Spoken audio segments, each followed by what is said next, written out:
Paul George led the Clippers with 32 points on 12 of 18 from the field. Here he is. This game offensively that you had tonight, Kawhi kind of was struggling a little bit.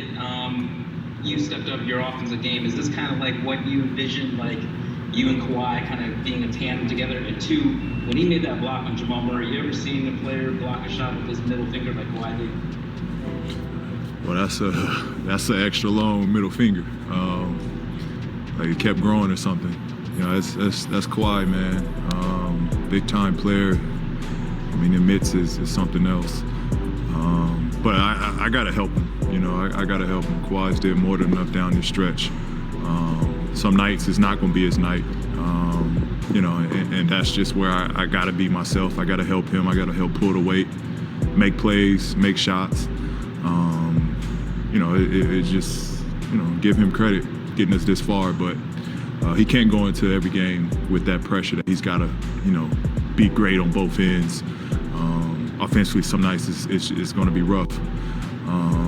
So, you know, it was an emphasis. When I saw, you know, I had it going early, I just kept attacking, stayed aggressive, just let the game come to me.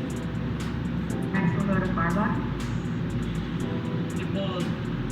Said, you know, the guys inside in the fourth quarter, they really didn't want to lose this game tonight.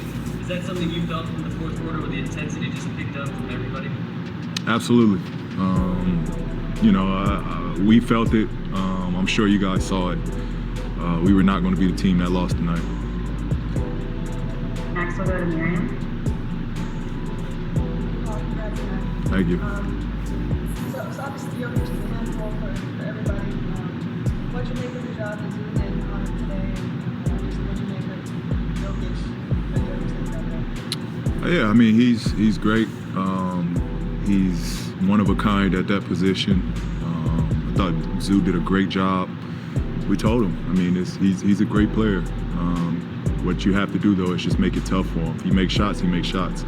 But it can't be easy. He's got to be worn down. He's got to be tired. And going to that next game, he's got to remember how tough it was. And I thought Zoo did that. It's just tough. It's tough. He gets those calls. He throws his body around. You know, it's tough. Same thing past it. I mean, he puts the pressure on the refs. Some of those I don't think are fouls, but he gets it. You know, you just tell Zoo he's just got to continue to battle him. You know, he gets those calls. He gets them. Got to keep it going. Next we'll go to Dan in a bubble.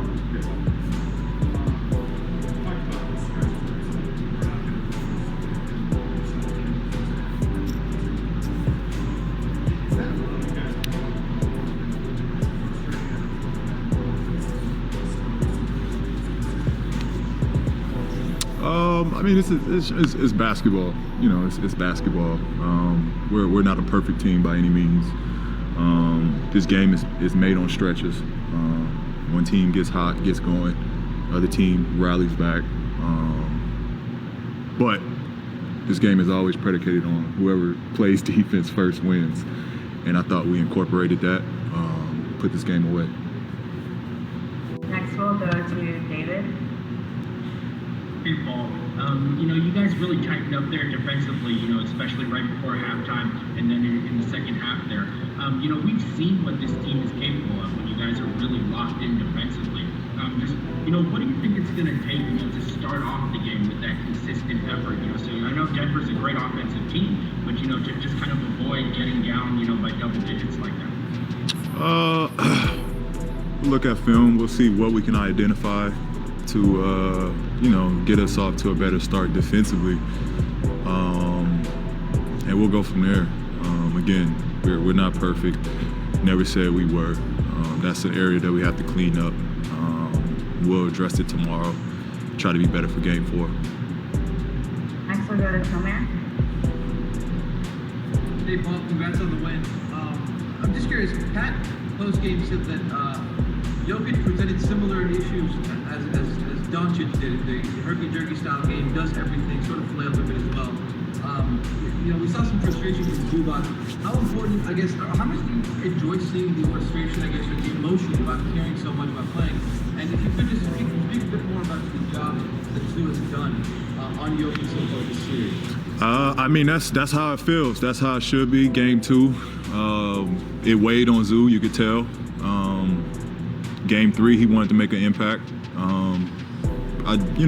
Like I said, we talked to him. He's a great player.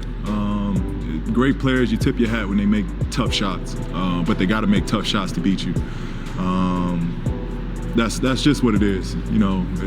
Zoo's. He's not going to stop him to some degree. I mean, he's going to score his baskets. He's good, but he's got to make it just tough. I think he's doing a great job on him. It's what you want to see in a young player when they want to take that challenge. And like I said, at Game 2, that whole game was weighing on him, and he felt bad about his performance. Game 3, he came out, he challenged him. Nothing but great things I saw from Zoo tonight. Let's take one more from Sabrina. Hey Paul, they kept showing the families cheering on the TV broadcast today. I was wondering, did you notice having real fans in the building today, and what's that experience been like? Yeah, it's great. It's great. It's the only bit of noise you hear outside of the hoops. It's great. We got our whole squad here. We got a big support system here. So that's great. Makes it feel somewhat like home.